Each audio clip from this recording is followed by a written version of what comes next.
Mateus 16, 18 diz: pois também eu te digo que tu és Pedro, e sobre esta pedra edificarei a minha igreja, e as portas do inferno não prevalecerão contra ela.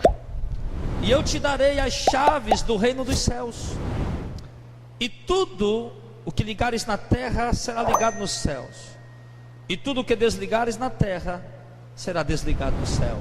Queridos, a mensagem de hoje, ela é muito polêmica.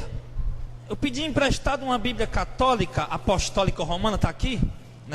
Por que eu pedi essa Bíblia da Igreja Católica Apostólica Romana? Eu quero que você entenda uma coisa essa noite, irmão. A Igreja Católica Apostólica Romana, ela tem esse texto de que a Igreja de Cristo está edificada sobre Pedro. Pedro, que no original, quando o nome dele, né, real, o nome verdadeiro de Pedro é Kefa. Então a Igreja Católica, ela tem esse texto, ela usa esse texto para dizer que Pedro, o apóstolo São Pedro, ele, além da Igreja de Cristo está edificada sobre ele, ele também tem a chave do reino do céu, porque o texto diz isso. Alguém já conhecia essa doutrina da Igreja Católica? Você conhecia? Quem conhece, levanta a mão aí. Algumas pessoas conhecem. Inclusive, é até normal a gente ver algumas pessoas falar, né? O São Pedro tem a chave do céu, né? O São Pedro está na porta para que as pessoas entrem ou não. Mas eu queria, irmãos, esclarecer para vocês essa noite esse texto, porque eu tenho uma palavra gloriosa de Deus para a verdadeira igreja de Cristo, amém? Jesus estava em um lugar, no verso de número 13, a Bíblia diz que os discípulos, aliás, que chegando Jesus às partes de Cesareia de Filipe, ele interrogou aos seus discípulos, perguntando uma coisa a eles, no verso 13. E Jesus perguntou aos discípulos: olha, quem os homens dizem ser o Filho do Homem? Em Mateus 16, a partir do 13. Ou seja, Jesus perguntou: ô discípulos, venham cá, quem que as pessoas estão dizendo que eu sou? Quem estão dizendo que eu sou? Aí eles começaram a responder. Uns dizem, verso 14, uns dizem que tu és João Batista, outros dizem que tu és Elias, e outros dizem que tu és Jeremias ou algum dos profetas. Então havia, irmãos, uma diversidade de pensamentos a respeito da pessoa do Senhor Jesus. Havia muitas dúvidas, havia muitos questionamentos. Quem era aquele homem? Quem era? Historiadores que não eram crentes, e eu gosto de ouvir historiadores que não eram crentes falar. Flávio José, que foi contemporâneo a Cristo, que ainda pegou um pouco da vida de Cristo, ele era um historiador judeu. Flávio José, escrevendo a história dos hebreus, ele tem um livro muito bom, e eu tenho orado para que Deus me dê esse livro. Não é um livro evangélico, não é um livro gospel, é a história dos hebreus. Conta a história dos hebreus. É de um autor que não era convertido ao evangelho, é um livro histórico. E ele diz assim: um homem chamado Jesus fazia obras grandiosas. Flávio José, ele diz isso em dado momento no seu livro, quando ele fala a respeito de Jesus. Ou seja, Jesus era um homem que chamou a atenção de toda a nação judaica, da vizinhança, e haviam especulações a respeito de quem ele era.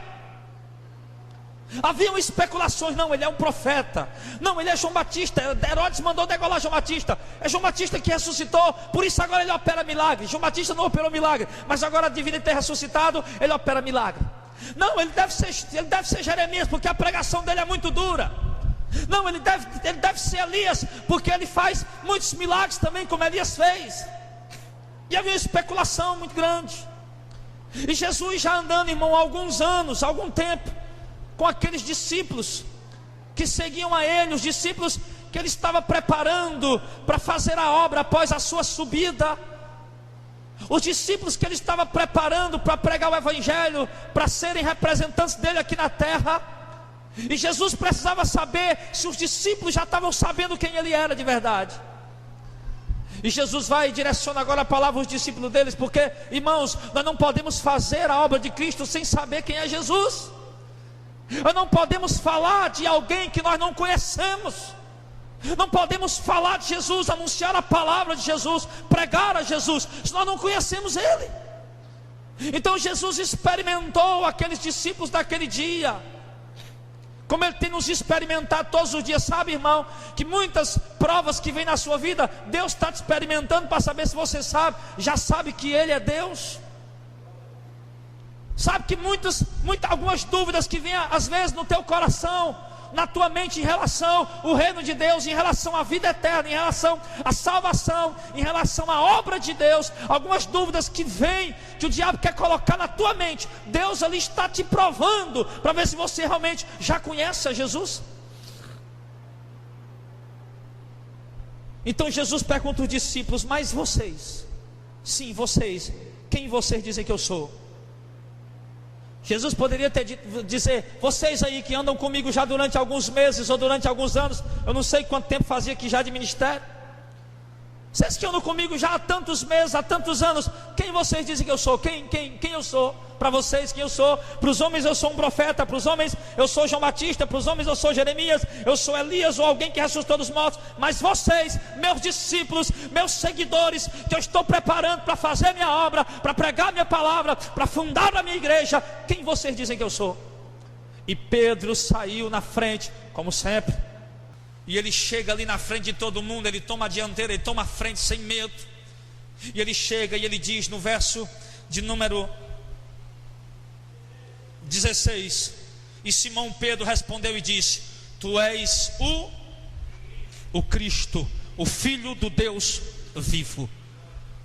Então, quando Pedro diz que Jesus é o Cristo, Jesus é o Messias, Jesus é, que a palavra Cristo quer dizer Messias, ou Messias, ou quer dizer também ungido, aquele que foi ungido por Deus, aquele que é o escolhido de Deus, aquele em quem está a unção de Deus, o Cristo, o prometido, o Salvador, o resgatador, o libertador. Tu és o Cristo. Então, quando Pedro diz: tu és o Cristo, o Filho do Deus vivo, no verso 17, Jesus fica feliz, Jesus fica maravilhado, e Jesus diz a Pedro, ele diz assim: bem-aventurado és tu, Simão Bar-Jonas. Simão Bar-Jonas quer dizer Simão, filho de Jonas. Bem-aventurado és tu, Simão, filho de Jonas, porque não foi carne e sangue quem te revelou, mas o meu Pai que está nos céus. Irmão, para crer que Jesus é o Messias, o Filho de Deus, é preciso ter uma revelação do Espírito Santo. Não, mas pastor, mas todo mundo não crê?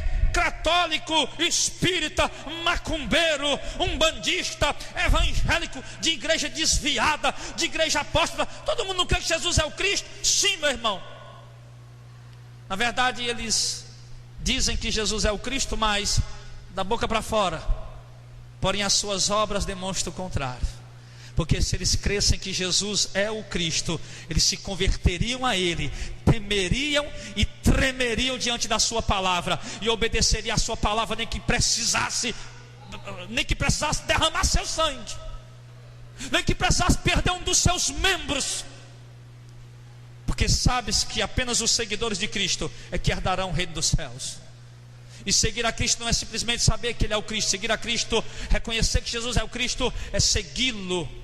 É seguir, olha, como é que eu sei que Jesus é o Cristo? O Filho de Deus. E não sigo a doutrina dEle, não sigo os ensinamentos dEle, não temo diante da palavra dEle, não tremo diante da doutrina dEle. Todo aquele que sabe que realmente Jesus é o Cristo, teme e treme diante da sua palavra. Então, quando Pedro disse: tu és o Cristo, Jesus disse: bem-aventurado és tu, Simão Bar-Jonas, porque não foi carne e sangue, ou seja, não foi o teu próprio intelecto, não foi a tua própria ciência, a tua própria sabedoria, não foi a tua própria capacidade quem te deu esse entendimento, mas foi o meu Pai que está nos céus. Naquele momento, irmãos, Pedro recebeu uma revelação e talvez nem sabia que estava recebendo uma revelação de Deus. Quero te dizer uma coisa, irmão: você só é crente fiel porque Deus tem te revelado a verdade. Às vezes você nem percebe que Deus está te revelando, mas Deus fala contigo todo dia. Sabe quando você quer pecar, a carne quer pecar e você resiste com temor a Deus? Deus fala contigo ali para você resistir. Deus está falando contigo toda hora. Deus está falando contigo todo dia. O teu dia a dia hoje, se você parar para perceber as coisas que você fez, que foi do agrado de Deus, e as coisas que você deixou de fazer, porque não agradava a Deus, é porque Deus estava bem ali, falando contigo. Você nem percebeu. Então Jesus disse: olha Pedro, não foi o teu intelecto, não foi com a tua sabedoria, com a tua inteligência, mas foi meu Pai que está no céu, que te revelou isso. Eu quero que você entenda uma coisa. Um dia Jesus disse assim para os seus discípulos: ninguém conhece o Pai senão o Filho, e ninguém conhece o Filho senão o Pai. Eu inverti os versículos, as palavras, perdão. Ninguém conhece o Filho senão o Pai, e ninguém conhece o Pai senão o Filho, e aquele a quem o Filho quiser revelar.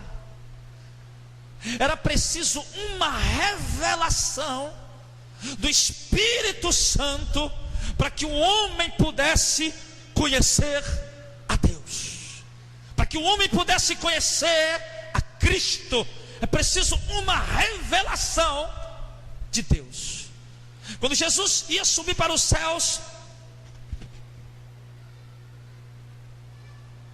que ele falou com seus discípulos, ele disse: eu enviarei o Espírito da verdade, que vos guiará em toda a verdade.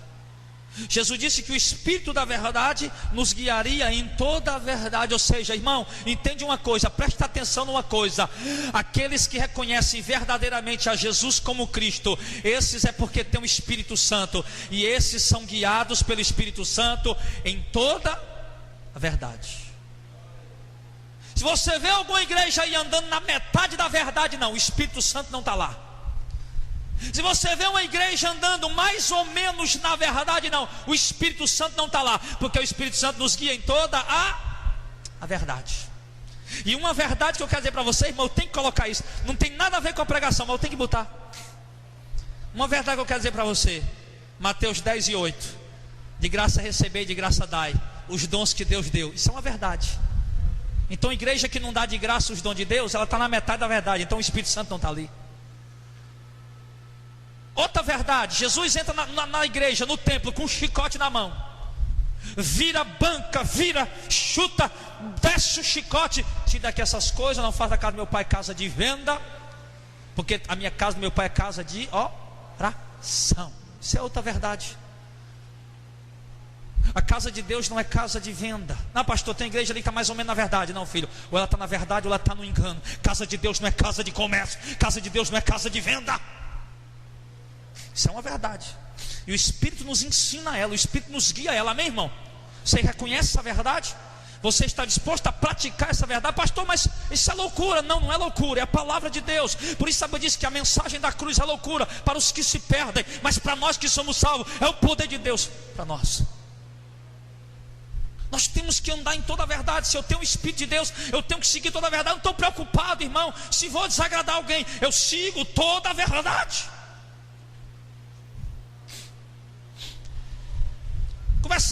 Eu conversava com um amigo meu hoje à tarde lá em casa. Eu tinha acabado de almoçar, ele chegou, a gente sentado.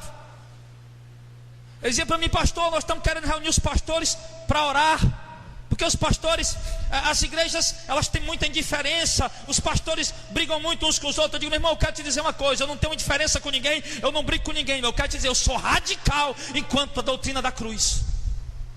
Eu sou radical, eu disse para ele: eu sou radical, eu não abro mão por amizade de ninguém a doutrina do Evangelho, porque o Espírito que está em mim me leva a seguir toda a verdade.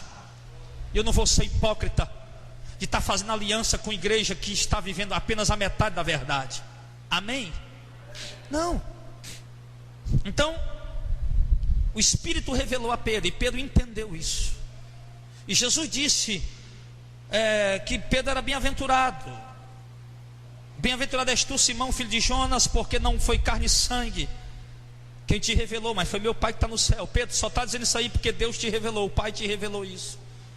Pois eu também te digo, Pedro, que tu és Pedro, sim, e sobre esta pedra, agora presta atenção, aqui está a polêmica. Pois eu também te digo que tu és Pedro, e sobre esta pedra edificarei a minha igreja, as portas do inferno não prevalecerão contra ela. Jesus está falando, eu te digo que tu és Pedro. Eu também te digo que tu és Pedro. Está dizendo que eu sou o Cristo? Então eu te digo que tu és Pedro. Olha Pedro, e sobre esta pedra eu edificarei a minha igreja. Edificar, irmãos, Jesus está dizendo sobre esta pedra. Sobre quer dizer que está em cima, sobre está embaixo, né? Jesus disse que era sobre esta pedra eu edificarei a minha igreja. Eu lhe pergunto, será que a igreja de Cristo está edificada sobre um homem? Será que a igreja de Cristo está edificada sobre um homem que é santo, com certeza, um apóstolo santo, que morreu, que está no paraíso e não pode ver nada que está acontecendo aqui agora, porque não ressuscitou ainda?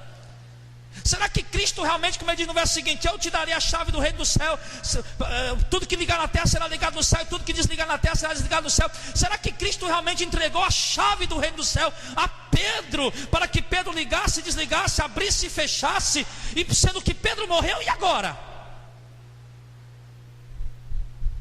Poxa vida, se a igreja está edificada sobre Pedro, então nós não temos mais condição de ser igreja, porque Pedro morreu.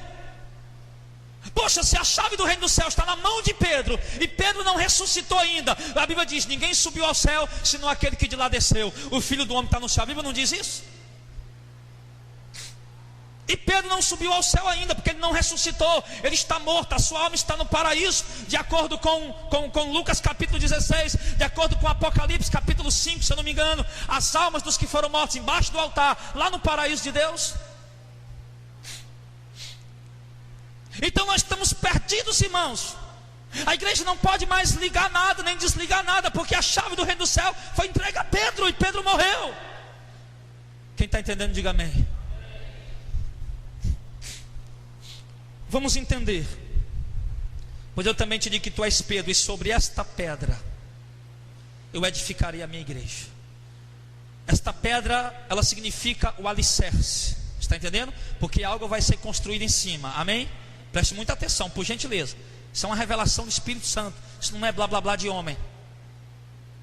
Sim, a pedra sobre a qual Cristo edificaria a sua igreja, essa pedra está servindo de fundamento. Amém? Amém ou não amém? Você está entendendo? Pô, se eu vou construir em cima de alguma coisa, então aquilo sobre o que eu vou construir, aquilo é o fundamento. Sobre esta pedra eu edificarei a minha igreja. Ou seja, esse prédio, ele está edificado em cima de alguma coisa, em cima de um alicerce, em cima de uma fundação, em cima de um fundamento. Quem entende um pouquinho de construção, o irmão João e o obreiro João entende, e alguns outros irmãos, você sabe que antes de fazer uma construção, você precisa primeiro lançar o fundamento, que nós chamamos de alicerce, né? O que mais? De baldame, né? Mas é o fundamento, é a fundação da construção. A construção vai ser edificada em cima daquele alicerce, em cima daquela fundação. E Cristo está dizendo que a igreja dele seria edificada em cima de uma pedra. Ou seja, a fundação, o fundamento, a fundação da igreja de Cristo, a fundação sobre o que a igreja de Cristo está posto em cima é uma pedra. E na ideia dos católicos, essa pedra é Pedro.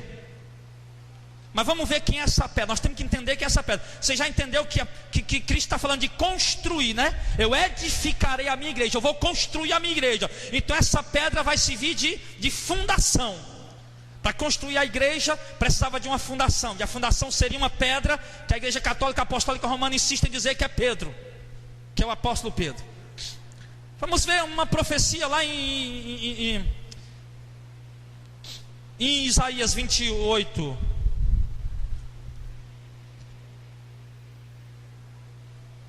Uma profecia que está em Isaías capítulo 28.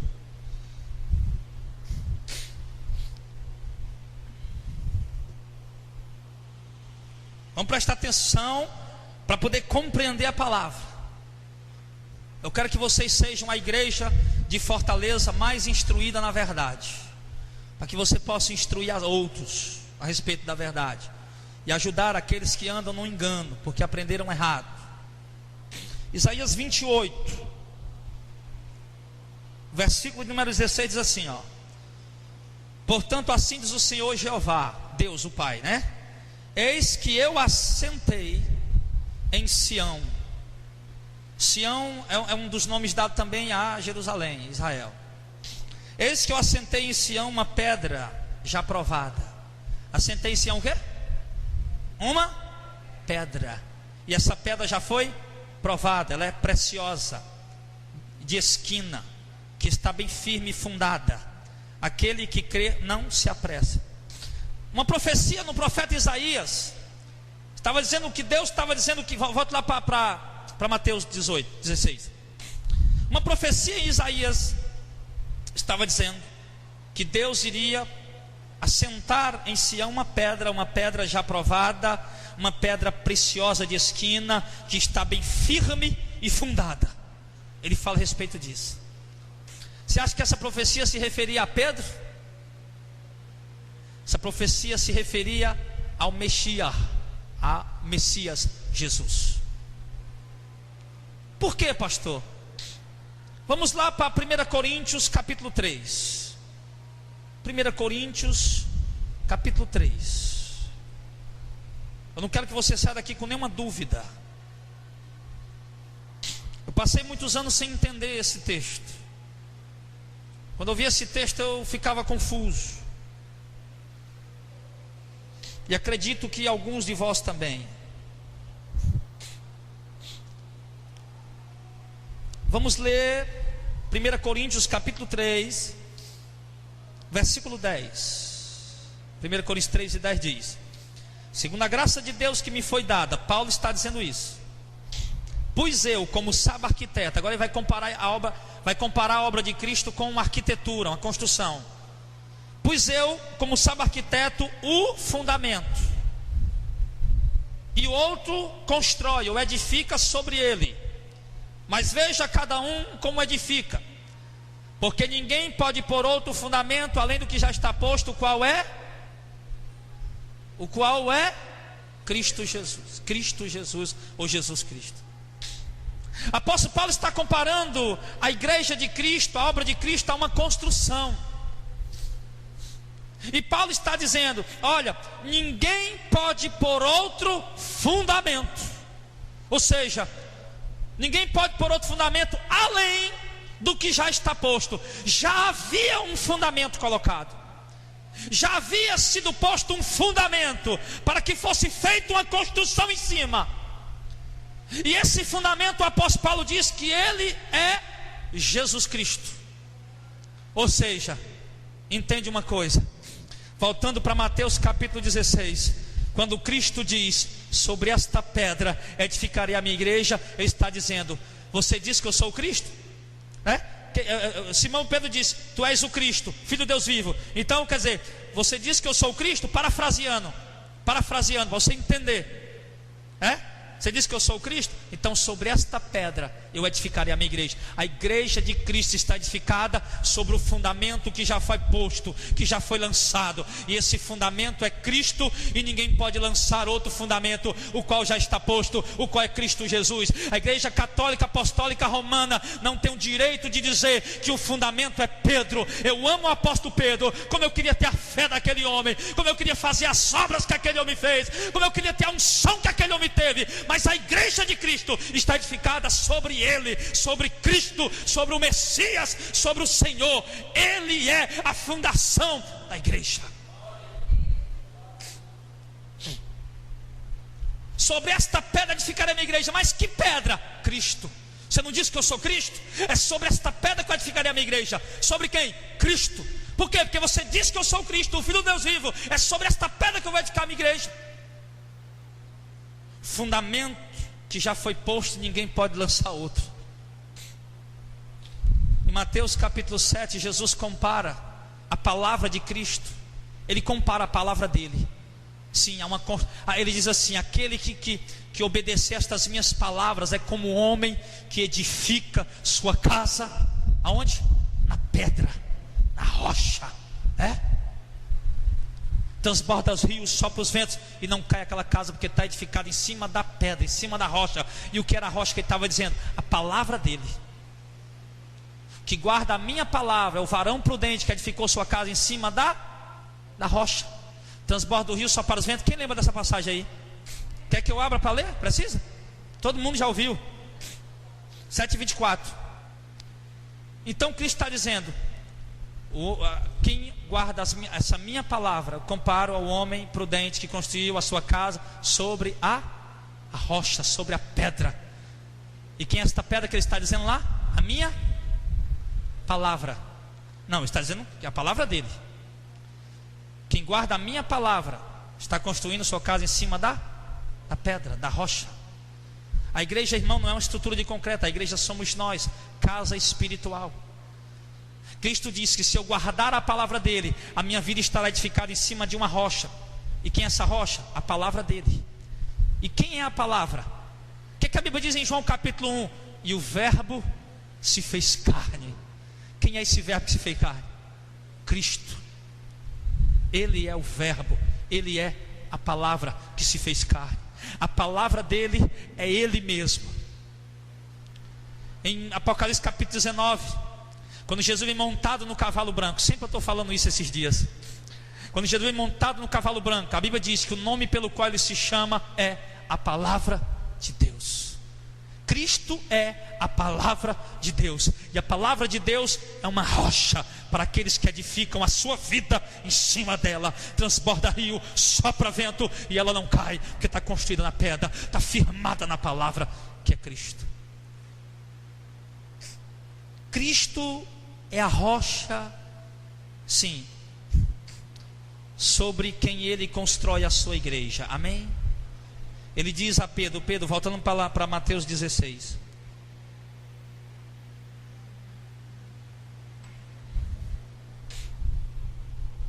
Mateus 16, verso 18. Pois eu também te digo que tu és Pedro, e sobre esta pedra edificarei a minha igreja. Irmãos, tem tradução de... Eu vejo, irmão, que infelizmente até as traduções das Bíblias dificultam a compreensão da leitura. Já percebeu isso aí?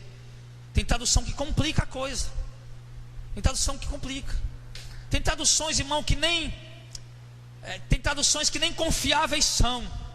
Só para você ter uma ideia. Só para você ter uma ideia. Se você não conhecer realmente essa rocha, Cristo, se você não conhecer realmente a doutrina dele, você pode pegar uma Bíblia com tradução errada e você cair num engano, num erro. Por exemplo, a Bíblia dos Testemunhos de Jeová, ela é cheia de adulterações. Onde a Bíblia diz, e o verbo era Deus, lá eles acrescentam, e o verbo era um Deus. Existem Bíblias cheias de adulterações. Então, enfim, até nisso é preciso ter cuidado. Se não mastigarmos bem com oração, Senhor, eu quero entender a tua palavra, eu quero compreender a tua palavra. Não, do jeito que o Senhor quiser, do jeito que ela é. Eu estou preocupado em entender a tua palavra. Eu não quero saber, Senhor, se ela vai agradar ou desagradar as pessoas. Eu quero entender, eu quero conhecer, eu quero aprender para passar para o teu povo, para que o teu povo possa entender também. Quer concordem ou não, mas tem que ouvir o que a Bíblia ensina de verdade. Então, ele diz, pois eu também te digo que tu és Pedro, e sobre esta pedra edificarei a minha igreja. Então Cristo é a pedra, é a rocha sobre a qual a igreja está edificada. E é por isso que as portas do inferno não prevalecerão contra ela. As portas do inferno não prevalecem contra a igreja de Cristo. Por quê? Porque ela está edificada sobre Cristo. Está edificada sobre Cristo. Então, as portas do inferno não prevalecem, não a subjuga, não a domina, não a destrói, não a aniquila, embora tente, embora persiga, mas não consegue. Porque Cristo disse que a igreja, estando edificada sobre a pedra, sobre a rocha, ela não seria abalada pelas portas do inferno. As portas do inferno não prevaleceriam contra ela. Ou seja, o apóstolo Paulo estava explicando lá em 1 Coríntios que ele, como salvo arquiteto, pôs o fundamento. Pronto, aqui, o fundamento é Cristo. Ninguém bote outro alicerce, ninguém bote outro fundamento. O fundamento é Cristo, ele disse lá, nós acabamos de ler. Agora cada um tem cuidado como constrói em cima dele. Agora Paulo está falando a respeito da doutrina, a respeito dos ensinamentos. Ele diz que se o que o homem construir em cima desse fundamento for ouro, prata, pedra preciosa, madeira, feno e palha, ele coloca essas coisas. Ele diz: o fogo provará a obra de cada um. Então o fundamento é Cristo, a palavra de Cristo. Mas como é que eu vou edificar a minha vida? Eu que sou igreja, você que é igreja, como é que eu vou edificar a minha vida em cima dessa rocha, em cima desta pedra, para que eu esteja inabalável e as portas do inferno não prevaleçam contra mim? Ouro, prata, pedra preciosa, madeira, feno ou palha. O fogo provará a obra de cada um. Lá vem o fogo. O fogo é o dia do juízo. 1 Tessalonicenses capítulo 1, do verso 7 ao 11, ele diz que Cristo virá do céu como labareda do fogo, tomando vingança dos que não conhecem a Deus, como labareda de fogo. Em Malaquias capítulo 3, lá pelo final do versículo 3, ele diz que naquele dia o ímpio será como palha queimada no fogo. Ele diz que o dia da ira de Deus, o Senhor diz que o dia da ira dele é como fogo que vem ardendo, e o ímpio será como palha. E nesse dia, claro, a palha com fogo se queima. E nesse dia será manifesto quem? Os que servem a Deus e os que não servem, os que andam em justiça e os que não andam em justiça. Então quando o dia do juízo vier queimando, ele vai provar a obra de cada um. Se a obra que o camarada construiu foi madeira, feno, palha, o que é que vai acontecer? Vai queimar.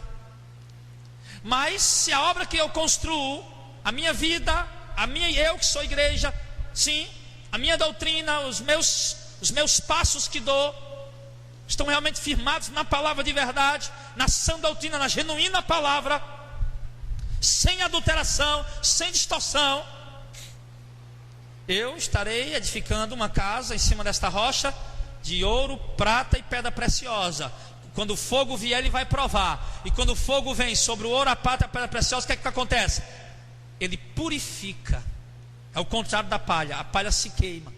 O ouro, a prata e a pedra preciosa no fogo, ela é purificada. Ela se torna ainda mais pura, mais preciosa, porque o fogo purificou. Então, isso está relacionado, irmão, à palavra dele. Em que tipo de casa espiritual você é? Deixa eu ler um texto com vocês aqui. Vamos lá para 1 Pedro. 1 Pedro capítulo 2.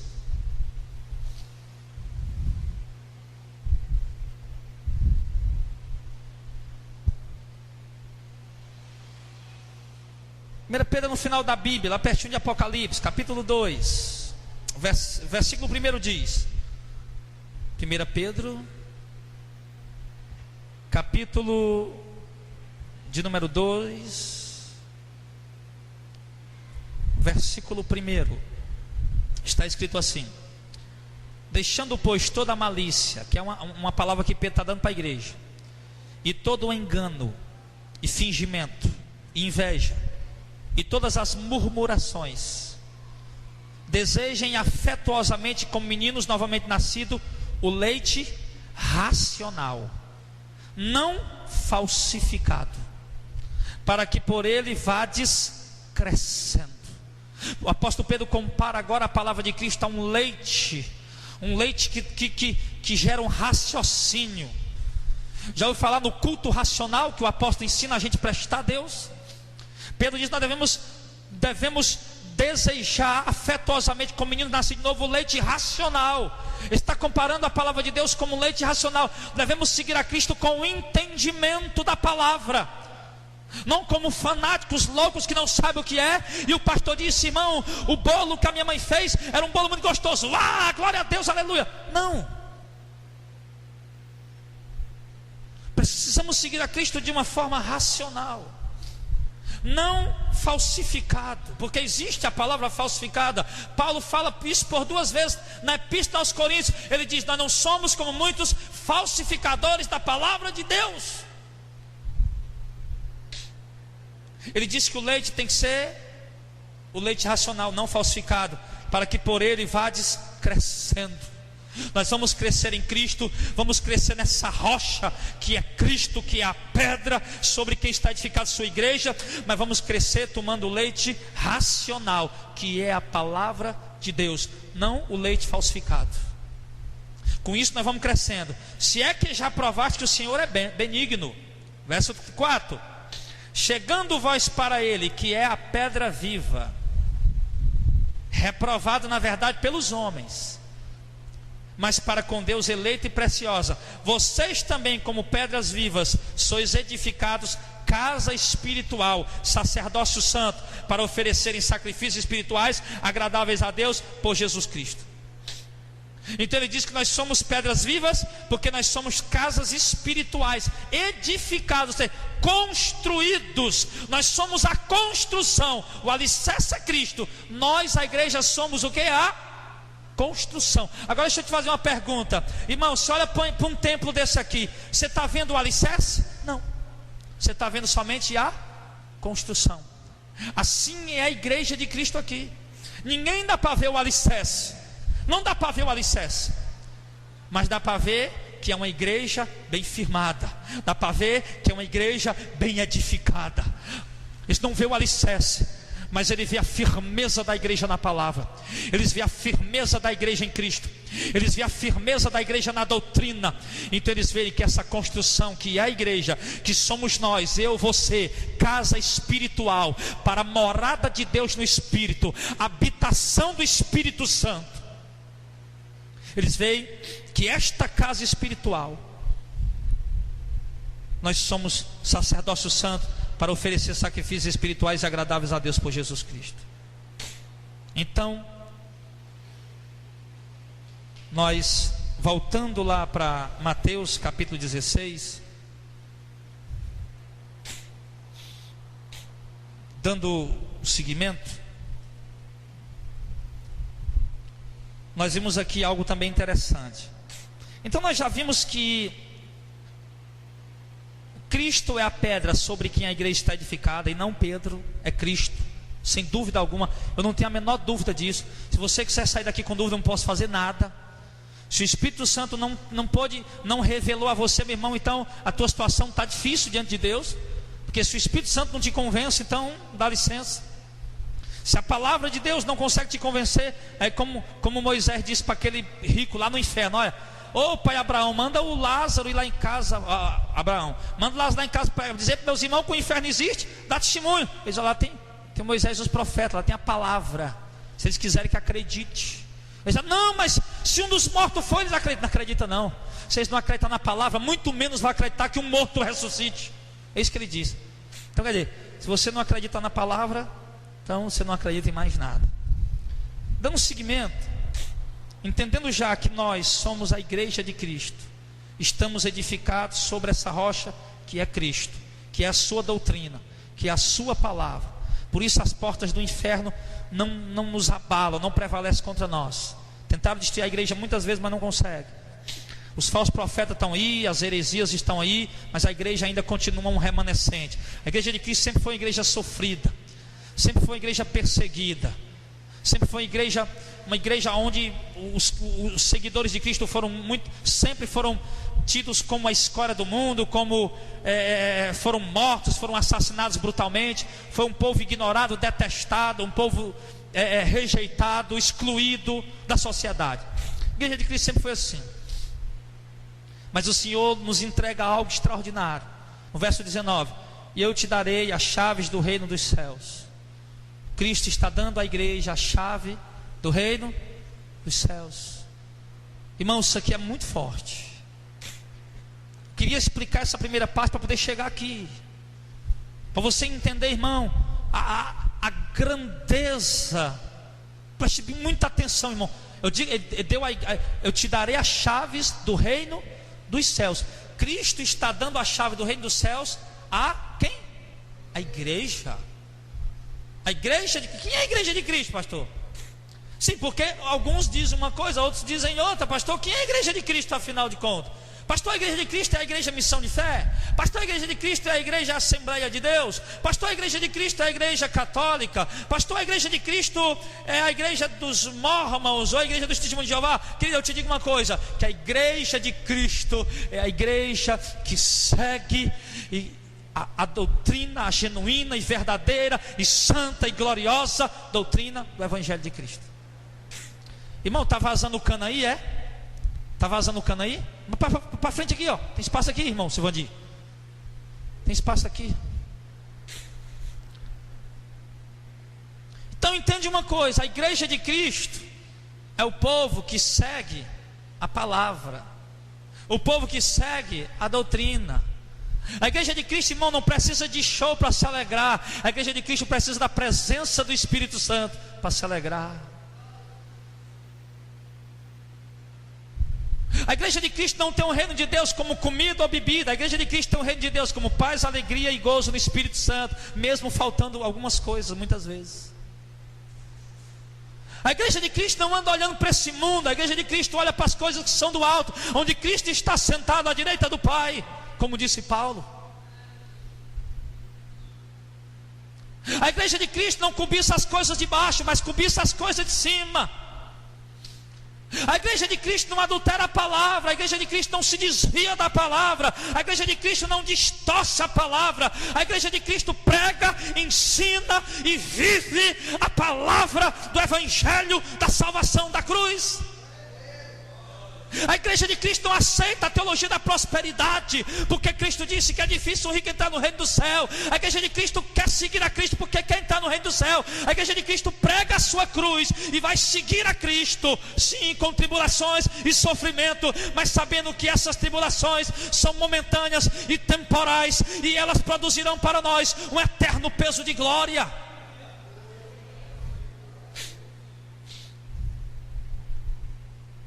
A igreja de Cristo imita a Cristo. Em Antioquia, os cristãos foram pela primeira vez, aliás, em Antioquia, a igreja foram chamados primeira vez cristãos. Por quê? Porque imitavam a Cristo. Eu quero pregar sobre isso outro dia. Eu olho para o mundo e eu vejo um garoto outro dia na televisão querendo imitar aquele Bob. Tem um boneco chamado Bob, parece que é o namorado da Barbie. E o garoto estava fazendo maquiagem e fazendo não sei quantas plásticas para se parecer com Bob. Parece que é Bob o nome dele. Quem? Você não tem a boneca da Barbie não, né, irmão? Está queimado. É o Ken. Então, o cara queria parecer com quem, rapaz? Aí passou passou mostrando o menino, depois mostrou a menina, e a menina queria parecer com a Barbie. A menina queria imitar a Barbie. Eu olho para o mundo e eu vejo as pessoas imitando empresários. Eu vejo as pessoas querendo se parecer com empresários. Eu vejo as pessoas querendo se parecer com cantores famosos, com artistas de novela, com atores. Eu olho para o mundo e vejo o mundo imitando o mundo. Eu olho para a igreja e não vejo a igreja querendo parecer com Cristo. Eu não vejo a igreja querendo se parecer com Jesus. Eu não vejo a igreja querendo imitar Jesus. Eu não vejo em você, meu irmão. Eu não olho, eu não consigo. Eu olho para muitos e vejo que vocês não estão querendo imitar Jesus. Mas a igreja de Cristo, irmão, ela imita a Cristo. Ela quer parecer com Cristo. Ela não quer saber de o ator da novela. Ela não quer saber qual é a última moda, qual é o último penteado de cabelo, qual é a última maquiagem. A igreja de Cristo quer se parecer com Cristo, com Jesus. Coloca isso na tua mente, em nome de Jesus. Então o Senhor está dizendo: eu darei à igreja a chave dos reinos do céu. Eu darei a vocês, eu lhe darei a chave do reino do céu. E tudo que ligar na terra será ligado no céu, e tudo que desligar na terra será desligado no céu. Cristo deu um poder muito grande à igreja. A igreja que segue a palavra, você entendeu? A igreja que imita Ele, você entendeu já, eu não vou repetir. O tempo está indo embora. Está dizendo: eu te darei, igreja, eu te darei a chave do reino dos céus. E mais, igreja, tudo o que você ligar na terra será ligado no céu, e tudo o que você desligar na terra será desligado no céu. Vamos ver um versículo que nos prova mais isso, mais aprofundada, nos dá mais um suporte para isso. Vire a página, Mateus 18.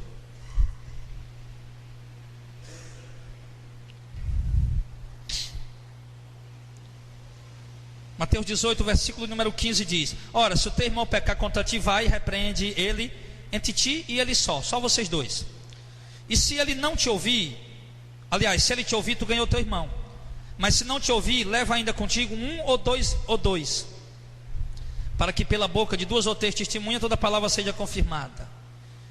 E se ele não escutar, né, nem a ti e nem os dois que for contigo, diz à igreja. Agora a coisa já ficou mais séria. Preste atenção.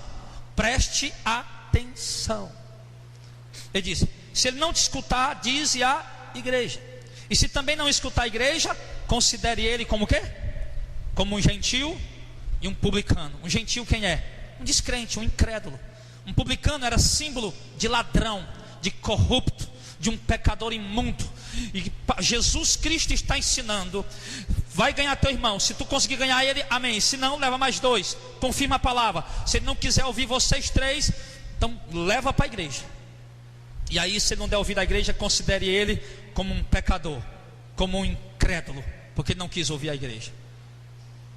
Em verdade vos digo, que tudo o que ligares na terra será ligado no céu, e tudo o que desligares na terra será desligado no céu. Cristo só diz isso depois que ele manda levar o irmão à igreja, depois que ele manda levar a causa para a igreja. Então a causa chegou até a igreja. Olha, o irmão, o Clésio já foi lá. Não, o Clésio, ele não ganhou. Então o Clésio levou a Jordânia e a irmã Ieda. Tentaram, também não conseguiram. Traz assunto para a igreja. Não, eu também não quis ouvir a igreja. Então, meu irmão, você está excluído do corpo de Cristo. O que é que aconteceu agora?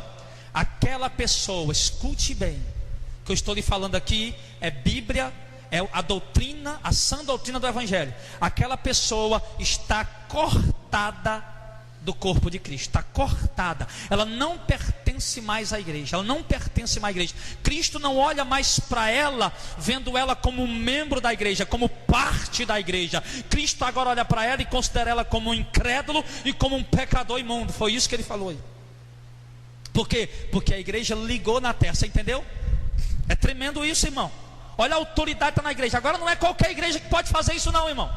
É apenas a igreja de Cristo. Vamos ver se eu acho um texto lá em João. Vamos ver se eu consigo achar esse texto aqui, Jesus. Me ajude aqui, meu Senhor. Se eu não me engano, irmão, é o último capítulo de João.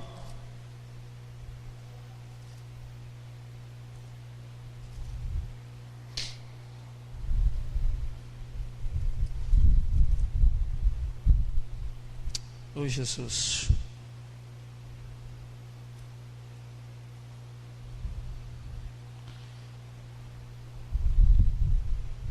Não estou encontrando. A Bíblia diz assim: Jesus disse para a igreja: a quem vocês perdoarem os pecados, lhes serão perdoados. E a quem vocês reter os pecados, ou seja, a quem vocês não quiserem perdoar os pecados, não serão perdoados. Está em João, Evangelho de João. Eu não estou encontrando, não estou encontrando. É depois da ressurreição, se eu não me engano. Está aqui, João 20, 23. Glória. João 20, 23. Aqueles a quem perdoar os pecados, lhes serão perdoados. Cristo estava dando à igreja até poder para perdoar os pecados. E aqueles a quem os retiverdes, lhes serão retidos. Ou seja, a igreja junta, reunida. Escute, irmão, isso aqui é sã doutrina. Isso aqui não é um pensamento meu, não é uma ideia minha. Isso aqui é coisa que eu nunca preguei na minha vida. Nunca. Eu já disse a vocês, eu era um pregador irresponsável. Aquele de título de pregador pentecostal. Só queria fazer o povo brincar dentro da igreja. Cristo está dizendo, Cristo está falando que a igreja tem poder, irmão, para perdoar os pecados de quem elas querem. Perdoar os pecados. e também de reter o pecado de quem ela quiser. Olha, se vocês perdoar o pecado, vai ser retido. Se vocês perdoar o pecado, vai ser perdoado. Ele deu esse poder a quem? A igreja. Aí a igreja católica pega, bota um padre lá dentro de um quarto escuro, uma tela, um padre muitas vezes pinguço, bebedor de cachaça, que nem foi o padre que eu conheci lá na minha cidade, que fez o meu casamento. Quando tinha aquelas festas da padroeira da igreja, ele terminava a missa e ia sentar na barraca, ia encher a cara de cerveja. Bota um cachaceiro daquele, um pinguço daquele, para confessar, dizer que está perdoando o pecado de alguém, rapaz. Onde é que um homem, me diga, onde é que um homem tem poder para perdoar o pecado de alguém? Eu digo na cara dele, eu digo olhando nos olhos dele. Eu digo, o senhor lembra no meu casamento, que o senhor sentou numa mesa e encheram a sua cara de cerveja? O senhor lembra que o senhor tinha engradado de cerveja na sua casa e toda noite o senhor ia comprar cerveja para beber? Não, lembro não, pois vamos lá na bodega que o senhor comprava. Vamos lá na cidade, pergunte em 10 casas de católico, todos os 10 vão dizer o que eu estou dizendo. E aí vai lá, onde é que um homem vai ter poder para perdoar pecado de ninguém, meu irmão? Só quem tem poder para perdoar pecado de alguém se chama Jesus Cristo. E a igreja é o corpo de Cristo na terra. Por isso ela tem essa autoridade, por isso ela tem esse poder. Não é o pastor Jardel, não é o irmão Zezinho, é a igreja reunida. Você está entendendo? É o corpo, é a igreja de Cristo que tem esse poder. Não, eu vou ficar com raiva do cara e dizer, você vai para o inferno, teus pecados não vão ser perdoados. Não vale. Tem que ser a igreja. Você está entendendo, irmão? A igreja. Aí Jesus deu algo grande à igreja, deu ou não deu? O apóstolo Paulo escrevendo uma de suas epístolas, irmão, é impossível lembrar, eu não sou, eu também, mas vocês que lêem a Bíblia sabem que eu estou pregando a verdade. Pega aí o computadorzinho, Tiago, e vai procurando aí as passagens para você me ajudar. É bom o irmão ter aí, quando eu me esquecer, o irmão procurar. Aqui, pastor, achei, né? Então, entende uma coisa, o apóstolo Paulo diz que Deus colocou Cristo como cabeça da igreja. Quem conhece essa doutrina aí, diga amém. Sim. Muitos conhecem já isso aí. Deus acima de tudo colocou, a Bíblia diz que Ele colocou Ele acima de todo principado, potestade, nome que se possa nomear, mas acima de tudo colocou Ele por cabeça da igreja, que é o seu corpo, a plenitude daquele que enche todas as coisas. Ou seja, Cristo é a cabeça, o corpo de Cristo é a igreja.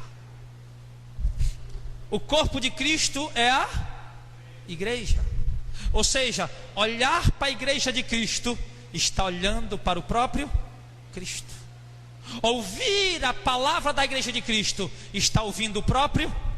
Não foi isso que ele disse lá em João? Foi? Aqueles que ouvirem vocês, ouviram a mim, e aqueles que ouvirem a mim, ouvirão meu Pai. Aqueles que receberam a quem eu enviei, receberá a mim, e quem recebe a mim, recebe o Pai que me enviou. Se parece que em Mateus capítulo 10 ele diz, se me ouviram a mim, ouviram a vocês também, mas se rejeitaram a mim, rejeitaram a vocês também. Não é o discípulo maior do que o seu Senhor, basta o discípulo ser igual ao seu Senhor. Se perseguiram a mim, perseguirão a vocês também. Irmão, entende uma coisa, Cristo nos deu coisas extraordinárias, e nós simplesmente estamos de braços cruzados, sem entender, sem saber o que Cristo nos deu. Cristo disse à igreja, o que você ligar na terra está ligado no céu, e o que você desligar na terra está desligado no céu. Isso é para a igreja, irmão. Aí o que eu acho maravilhoso aqui em Mateus 18, no verso de número 19, ele diz assim: também vos digo que se 2 de vós concordarem na terra acerca de qualquer coisa que pedir, isso lhe será feito por meu Pai que está no céu. Porque onde estiver 2 ou 3 reunidos em meu nome, aí estou eu no meio deles. Pastor, quanto o número de pessoas que pode representar a igreja? 2 pessoas ou 3 ou mais. 2 ou 3 ou mais podem representar a igreja. Pastor, não tem perigo desses camaradas fazer uma besteira? Não, não, porque Jesus diz, tudo que eles pedirem Ele vai dar. Porém a igreja de Cristo tem uma coisa peculiar com ela que ninguém mais tem. A igreja de Cristo não ousa pedir a Cristo aquilo que não é vontade dele, porque lá na primeira epístola de João ele disse, ele disse que ele nos daria aquilo que nós, se nós sabemos que ele nos ouve em relação ao que nós pedimos, nós sabemos que receberemos o que dele estamos pedindo. Mas ele diz que nós devemos pedir de acordo com a sua vontade. Ele diz: se pedirdes alguma coisa de acordo com a sua vontade, o apóstolo João ensinando isso para a igreja, ele nos dará. Então nós primeiro precisamos analisar se aquilo é vontade de Deus. E para que nós possamos saber qual é a vontade de Deus, precisamos conhecer plenamente os seus ensinamentos. Precisamos comer Bíblia, ler Bíblia, se alimentar de Bíblia todo dia e participar dos cultos para poder aprender. Não, você vai estar pedindo coisa aí que Deus não vai dar e você não sabe por quê. Até um momento em Tiago ele diz: pediu e não recebeu porque pediu mal, você lembra? Para esbanjar nos vossos próprios prazeres.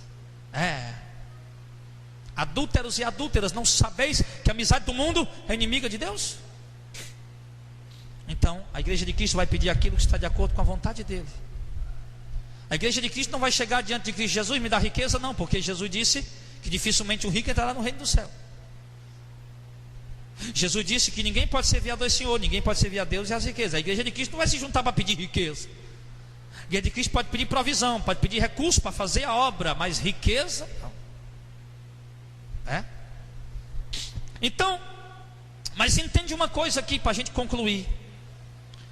Essa grandiosidade desse poder, desta glória que Cristo nos deu, é preciso estarmos juntos para podermos concordar, para podermos pedir. Quando 2 ou 3, quando 2 de vós concordassem com qualquer coisa que pedir, eu darei. Quando 2 ou 3 se reunirem em meu nome, estarei no meio de vocês. Cristo disse isso, Cristo falou isso. Então isso significa que Ele está aqui em nosso meio. Isso significa que nós precisamos nos unir. Como é que pede? Orando. Mateus capítulo 7, versículo 14, né? Pedi e dá-se-vos-á, batei e abri-se-vos-á, buscai e achareis, porque todo o que pede, recebe. Quem busca, encontra. Quem bate, se abre. Ele está falando a respeito da oração. Aí nós olhamos para a igreja hoje e vemos uma igreja que não gosta de orar. Uma igreja fria, morna, apática, sem unção, pregadores sem unção, sem revelação, porque não oram. Homens que sobem no altar para pregar, mas que não têm uma vida de oração. Homens que sobem no altar para dirigir um culto, para cantar um louvor, para tocar um instrumento, mas que não têm uma vida de oração, não tem unção, não tem graça de Deus na vida dele, não tem glória de Deus na vida dele, não há comunhão, não há presença do Espírito Santo na vida dele, porque não ora. A igreja vazia da presença de Deus, porque não pede. A igreja não sabe mais orar, irmão. A igreja perde tempo. Senhor, me dá dinheiro. Senhor, me dá um carro. Senhor, me dá um micro-ônibus. Senhor, manda isso, manda aquilo, me dá isso. A igreja não pede mais. Jesus disse, lá em Lucas, ele disse: olha, se vocês que são maus sabem dar boas coisas a seus filhos, quanto mais o Pai dará o Espírito Santo a quem lhe pedir. A igreja não pede mais o Espírito Santo. A igreja não pede mais a presença. Senhor, nós queremos tua presença aqui essa noite, Senhor. Queremos a tua unção aqui essa noite. Queremos a tua glória, a tua graça aqui essa noite. Não é para a gente brincar, Senhor, de piquenique espiritual. É para que nós possamos ser alimentados, fortalecidos e firmados na palavra. É preciso isso. É preciso a igreja se unir em oração, irmão. Você entende isso? É preciso a igreja se unir em oração. E eu quero dizer uma coisa para vocês, para vergonha de muitos. Esse ministério vai fazer 4 anos agora em maio. Tem 4 anos. Há 4 anos essa igreja ora todo dia, todo dia, todo dia. E sabe qual é a frequência de oradores aqui na igreja? 2, 3, 5, 2, 3, 6, 2, 2, 2, 2, 2, 2, 2, 2, 2, 2, 2, 2, 2, às vezes 3, às vezes 4, muito raramente 5, 6. Isso contando na igreja. Agora em casa, quanto tempo você tem tirado em oração Por que você não orava? Porque você não sabia disso. Agora você sabe disso, que há esse poder que Cristo deu à igreja, e eu sou igreja, e eu vou pedir e vou receber, porque Cristo vai me ouvir, porque eu faço parte do corpo dele. Sabe qual é um dos grandes problemas da igreja hoje, irmão? Vou já concluir. Tem ainda meia hora para me pregar ainda.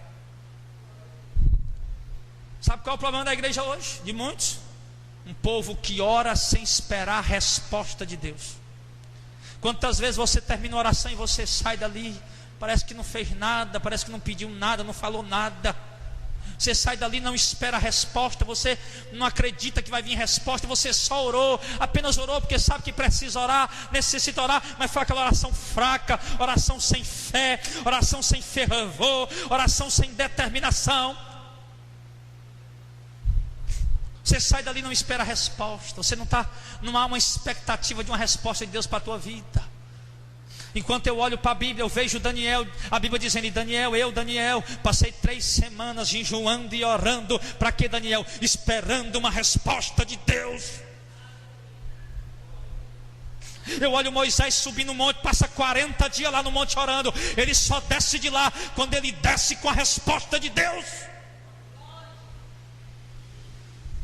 Eu olho para Jesus Cristo nosso Senhor, antes de escolher os 12 apóstolos, a Bíblia diz que ele passa a noite no monte orando. De manhã cedo, quando ele desce o monte, ele escolhe 12 apóstolos. Por quê, pastor? Porque ele vinha com a resposta de Deus. Em Atos capítulo 12, a Bíblia diz que o apóstolo Pedro estava preso, Tiago tinha sido assassinado, Pedro estava preso, e esse assassinado também era o dia da festa dos pães asmos, porque a Páscoa tinha o dia 14 do primeiro mês, e mais 7 dias de festa de pães asmos.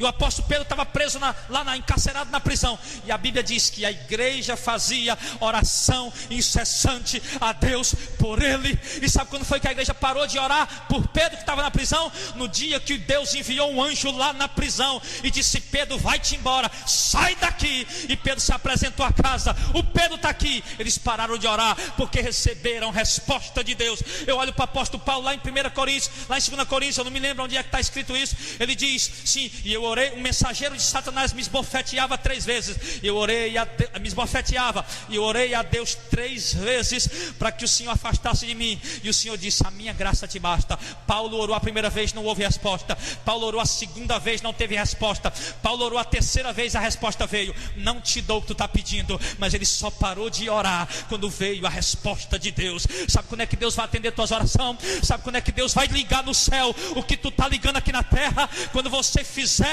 oração, buscar, pedir, bater, importunar, esperando a resposta dele. Quando você estiver orando aí sem esperar a resposta não virá. A igreja precisa orar, e a igreja precisa saber: eu pedi, vou esperar a resposta, nem que seja um não do Senhor, mas Ele vai falar, porque Ele é Deus. Deus fala. Deus não morreu, Deus não é surdo. A Bíblia diz, tanto no Salmo como na primeira epístola de Pedro, ele diz: os olhos do Senhor estão sobre o justo. Deus está olhando para ti todo instante, toda hora. Deus não pisca o olho, Ele está olhando para você. A Bíblia diz: os seus ouvidos estão atentos à sua oração. Os ouvidos de Deus escutam a tua oração todo dia, todo momento. Oh meu irmão, Deus está ouvindo tua oração, Deus está ouvindo teu clamor. Acredita que pode vir uma resposta de Deus. Acredita nisso. A igreja está edificada sobre a rocha, e a rocha é quem? Não é Pedro, não? A rocha é Cristo. Nós, a igreja, não estamos edificados em cima do apóstolo Pedro. Nós estamos edificados. A igreja católica que quiser ficar edificada em cima de Pedro, fica à vontade, pode ficar. Eu acredito até mesmo que eles estejam mesmo edificados em cima de alguém que não está vendo nada mesmo. Mas nós, a igreja de Cristo, estamos edificados sobre uma pedra, sobre uma rocha, que se chama Cristo. Nós estamos edificados em cima de Cristo. E Cristo nos deu a chave do reino do céu, amém? Nós temos a chave do reino dos céus. Nós temos o poder para ligar na terra e ser ligado no céu, amém? Nós temos o poder para desligar na terra e desligar no céu, amém? Cristo deu à igreja poder para perdoar pecado. Cristo deu à igreja poder para reter pecados. Cristo deu esse poder à igreja, e nós precisamos exercer esse poder. Também eu te digo que tu és Pedro, e sobre esta pedra edificarei a minha igreja, e as portas do inferno não prevalecerão contra ela. E eu te darei a chave do reino dos céus. E tudo que ligares na terra será ligado nos céus, e tudo que desligares na terra será desligado no céu. Verso 20 diz: então mandou os seus discípulos que a ninguém dissesse que ele era o Cristo. Mateus 16 e 20. 21. Desde então Jesus começou a mostrar aos seus discípulos que convinha ir a Jerusalém, padecer muito dos anciãos, dos principais dos sacerdotes, dos escribas, e ser morto e ressuscitar ao terceiro dia. E Pedro, tomando-o à parte, começou a repreendê-lo, dizendo: Senhor, tem compaixão de mim, de ti, aliás, de modo nenhum te acontecerá isso. E Jesus olhou para os olhos de Pedro, e disse: para trás de mim, Satanás. Jesus disse a Pedro: Pedro, daqui agora a pouco tu foi usado pelo Espírito Santo, mas agora está sendo usado pelo diabo. Para trás de mim, Satanás, que me serve de escândalo, que tu não compreende as coisas de Deus, mas só as coisas que são do homem. Porque as coisas do homem não conseguem compreender que Deus queira que alguém sofra pelo nome dele. As coisas do homem não conseguem entender, não conseguem compreender que Deus queira que alguém morra pelo nome dele. As coisas do homem não conseguem entender isso. E Jesus disse: tu só entende as coisas do homem, Satanás, mas as coisas de Deus tu não compreende. Quer dizer, Pedro, no entendimento humano dele, sem o mover do Espírito Santo na vida dele, ele só entendia das coisas terrenas. Era isso, como qualquer um de nós. Mas por que então que nós entendemos as coisas celestiais hoje? Porque o Espírito de Deus está em nós, como depois ele veio e habitou em Pedro também. Não vá pensar que é o teu intelecto, que é a tua sabedoria. Ficou muito claro no texto aqui que a revelação que Pedro teve não veio do intelecto dele, porque agora há pouco ele estava usado por Deus, agora já estava usado pelo diabo.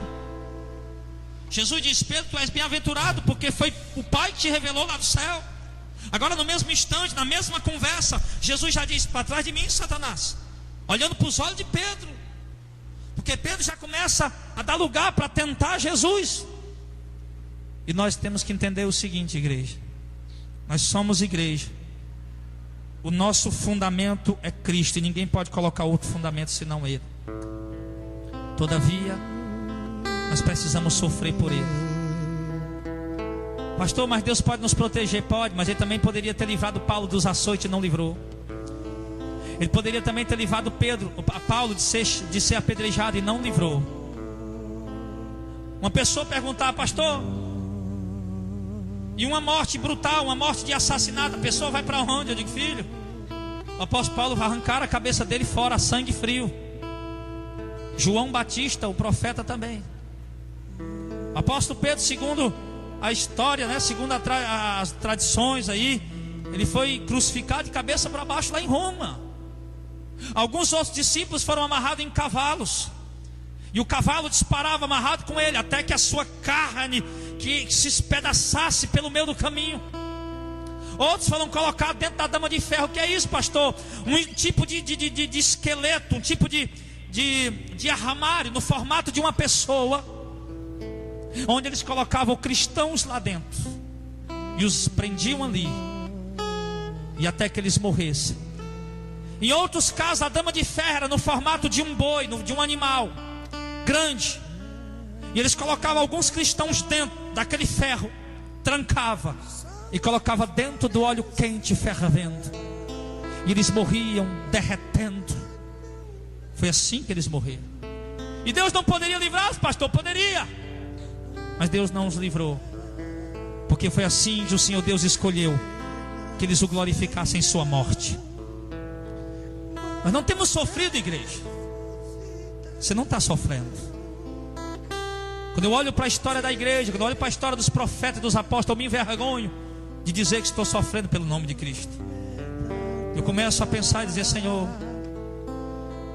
Eu acho que eu não sou digno de ser teu servo, eu não sou digno de ser teu filho. Olhe para a vida desses homens, Pai.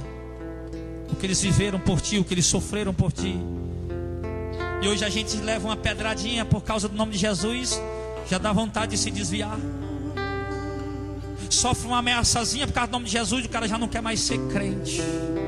Nós somos a igreja de Cristo. Estamos edificados em cima da rocha, e nada nem ninguém poderá prevalecer contra a igreja do Senhor. Sustente-se na palavra, que é a rocha, que é Cristo, e nada irá te derrubar. Nem que seja angustiado, triste, arrasado, perturbado, atribulado, angustiado, desesperado, mas permaneça na rocha, permaneça na palavra. E eu te digo, você não vai cair.